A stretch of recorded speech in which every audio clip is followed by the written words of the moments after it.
Well, I ran out of room and I needed a new tent, and I wasn't fully thrilled with the old one, which is right here. There's a lot of things about it that work really well, but I'm just not thrilled.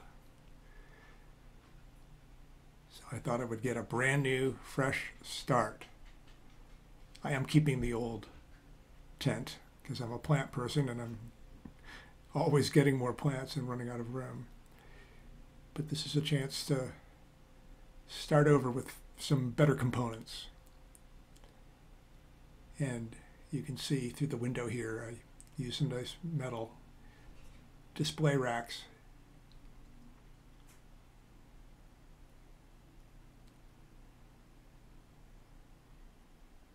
Not a whole lot to it. So there are 3 buckets that hold one of those racks, that holds a boot tray, that holds a hydroponics tray, which collects all the water. The water comes down the shower curtains, which is furthest back. Then coming inside, I've got the retail display racks, which are really heavy duty, hanging from the top, and that provides the structure. I really didn't like the mesh that I used before. Next, I need to go across the top, hang a light fixture, put one bottom shelf on. So I use 7 of those panels. Now I've got water in here. And the reason I have the water is partially for humidity. That just holds it up. And the moving water doesn't go bad. It doesn't get all stinky. And I don't think mosquitoes breed in there either. I really like to hang plants, so I wanted mesh all the way across the top. There's the pump right there.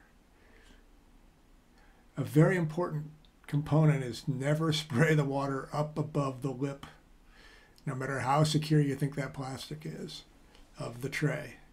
Or you could well get a flood, which I've had. I use a Vornado Evap 3 humidifier.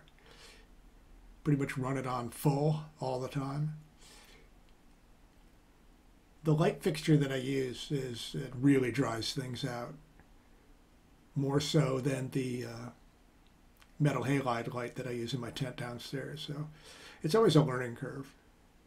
I'll be playing around with different humidity gauges, temperature gauges, and opening vents, closing vents, just to get the temperature dialed in. But plants look pretty sweet in there, I gotta say. I'll give you a quick little kind of silent tour. This is the coolest section of the greenhouse. Did I just say greenhouse? That's how it feels in here. So I highly recommend these. It's a cool dendrobium. Just a few feet away, it's 80 degrees. So there are microclimates even in a tent.